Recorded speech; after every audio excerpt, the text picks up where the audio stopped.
Suami menggunakan plastik pembungkus makanan untuk kejam membunuh istrinya, dan memasukkan jenazah ke dalam tas ransel.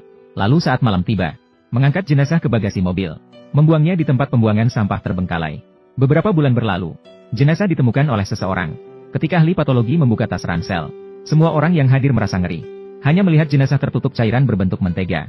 Tubuhnya keriput, seperti dilapisi sabun, karena dibungkus dengan plastik pembungkus makanan dalam waktu lama. Sang ahli patologi kesulitan menentukan usia dan waktu kematian korban. Polisi untuk segera memecahkan kasus, membawa jenazah kembali untuk diautopsi. Setelah pemeriksaan awal oleh ahli patologi, jenazah adalah seorang wanita. Tingginya sekitar 1,65 meter. Meskipun selaput lendir mulut utuh, namun tulang rawan tiroid rusak di beberapa tempat, menunjukkan bahwa korban mengalami perlakuan tidak manusiawi sebelum meninggal. Dengan memeriksa organ dalam, ditemukan ciri-ciri mati lemas pada korban. Oleh karena itu, ahli forensik menyimpulkan bahwa dia dibunuh dengan cara dicekik. Kemudian ahli forensik melakukan rekonstruksi wajah korban, mengungkap bahwa dia adalah seorang pramugari cantik. Menemukan bahwa dia adalah seorang pramugari cantik yang menonjol. Para petugas penyelidik terkejut mendengarnya. Ternyata korban pernah mengikuti kontes seleksi pramugari, dan berhasil dengan prestasi yang gemilang, menjadi bintang penerbangan internasional. Polisi segera menghubungi keluarga korban. Kemudian dari mulut ibu korban diketahui, suami yang sangat mencintai putrinya, yang tidak pernah kembali sejak pergi ke luar negeri. Polisi juga mengumpulkan bukti yang kuat, langsung menetapkan suami korban sebagai tersangka kriminal. Mereka tidak bisa memahami mengapa suami menggunakan cara yang begitu kejam terhadap istrinya. Ternyata korban dan suaminya dulunya pasangan yang penuh kasih dan iri hati. Namun sejak 3 bulan yang lalu, suaminya justru menemukan di pangkuan istri ada cap tangan merah cerah. Maka dia mulai curiga pada istrinya, bahwa istrinya berselingkuh. Namun ketika pria itu dengan keras menginterogasi wanita itu, istrinya dengan cepat menjelaskan bahwa itu terjadi saat dia sedang menepuk nyamuk. Dengan terlalu keras mendengar penjelasan itu, meskipun dia agak percaya, tapi di dalam hatinya ada bayangan yang tak terhapuskan. Namun, saat istrinya pergi ke kamar mandi, pria itu menemukan sebuah kejadian mengerikan. Dia melihat bahwa di bak istrinya ada lubang terbakar dari puntung rokok. Padahal pria itu sama sekali tidak merokok. Dia segera menyadari bahwa istrinya benar-benar berselingkuh. Maka dengan marahnya dia menemui istrinya dan meminta penjelasan yang jelas. Penjelasan. Namun saat melihat suaminya begitu marah, istrinya malah mulai berbohong lagi dengan mengatakan bahwa itu adalah pakaian rekannya. Saya salah pakaian. Dan bertanya balik pada pria, apakah pernah membeli bra ini? Sementara suamiku juga telah. Pertanyaan balik istrinya membuat terdiam, meragukan apakah terlalu sensitif. Maka bersiap-siap pergi bekerja. Tapi tiba-tiba ponsel wanita pada saat itu tiba-tiba berdering. Suaminya langsung mendekat, mencabut ponsel dengan cepat. Saat melihat pesan di layar, langsung bingung. Tidak seperti yang kamu kira. Sayang, berani menelepon di siang hari. Jika suamimu belum pulang malam ini di tempat biasa, jangan tidak datang. Siapa kamu? Maaf, salah panggil. Kemarin malam seru ya. Suamiku, kamu bilang apa? Lily dan aku berada di hotel tadi malam. Tidak pergi kemana-mana. Benarkah? Lalu bagaimana panggilannya? Tempatnya jangan sampai tidak ketemu. Kamu lagi apa sih? Lihat sendiri. Lygia, aku tidak. Saya juga tidak tahu apa yang terjadi. Ini adalah kepala kami. Sebelumnya aku tidak sengaja salah menyebut kepala sebagai tuan. Setelah itu saya terus lupa untuk mengubahnya. Bermain dengan lelucon suara. Kamu bisa berakting dengan baik sekali. Mengapa tidak mencoba menjadi seorang aktor? Terima saja. Aku akan mengambilkannya untukmu. Suami Anran. Silakan bicara tanpa handspray. Apakah ini kepala departemen? Apakah suamimu, Xiaoran, berada di sampingmu? Kamu, siapa? Suami Anran. Maaf ya. Saya adalah atasan Anran. Baru saja aku dan beberapa teman mainkan kebenaran atau tantangan di rumah. Kamu tidak salah paham kan? Tidak ada atasan. Bagaimana saya bisa salah paham? Kalau begitu baiklah. Kalau tidak, itu akan menjadi dosa. Benar, Anran. Bukankah sebelumnya kamu mengatakan ingin lembur untuk mendapatkan uang tambahan? Malam ini ada penerbangan ke sana. Kamu pergi saja. Baru saja ada satu tempat untuk kelas promosi. Baik, terima kasih, atasan.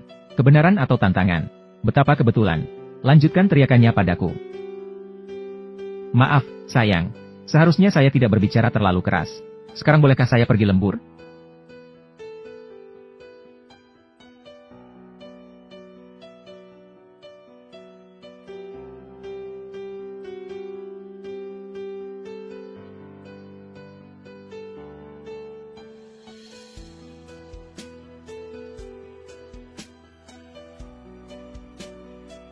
Tragis. Pukul, oh ya, 45:6.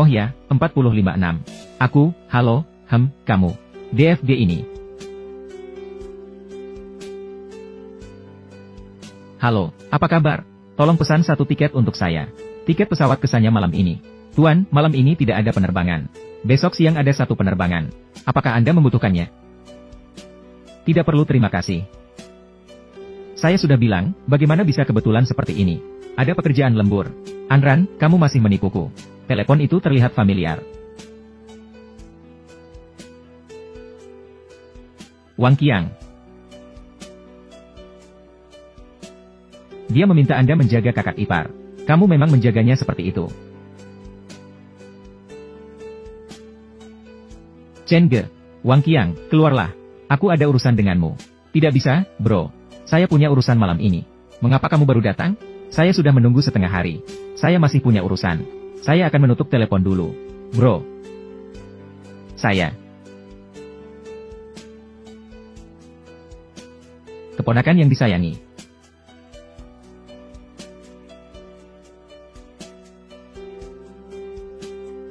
Guru pergi ke Li Huashou.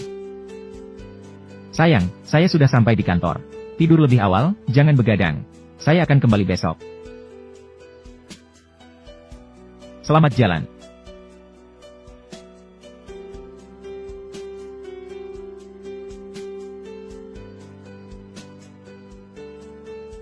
Selamat datang di Li Huashou. Selamat datang, Tuan. Maaf, apakah Anda punya janji? Saya mencarinya. Maaf Pak. Maaf, Tuan Anan sedang tidak punya waktu sekarang. Anran, kamu bisa kan? Dia bahkan membuat nama seni untuk dirinya sendiri. Saya ingin bertemu dengannya sekarang. Maaf, Tuan. Bertemu dengan Nyonya Anan. Perlu janji 2 bulan sebelumnya. Janji apa? Dia adalah istri saya. Saya punya foto bersama. Pak bercanda. Saya juga pernah memotret ini.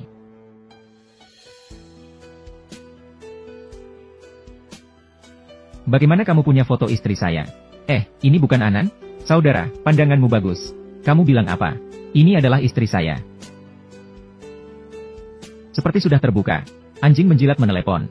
Dia bahkan belum menjawab, haha. Sudah berlalu. Istriku, di mana kamu? Mengapa kamu tidak menjawab panggilan video saya? Apakah kamu sakit? Menelepon hanya untuk bertanya hal ini padaku. Bukannya aku bilang aku akan lembur. Tidak bisa menjawab. Aku pikir kamu tidak berani menjawab. Jangan mengganggu, suamiku sedang menelepon. Siapa yang ada di sebelahmu? Apakah itu Wang Qiang? Tak heran 2 bulan tidak boleh menyentuhmu. Ternyata 2 bulan tidak menyentuh. Saudara, istri kamu benar-benar tidak lapar. Ini bukan tidak lapar. Jelas-jelas sudah kenyang di luar. Istri ini bermain di luar begitu lama tapi tidak pergi. Saudara, apakah kamu kura-kura ninja?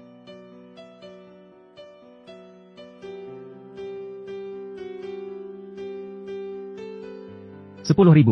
Kamu masih berani menipu saya. 10.000. Kamu tunggu saja. Hei, Tuan. Ini tidak bisa masuk. Saya pernah membunuh orang, percaya atau tidak? Pergi sana.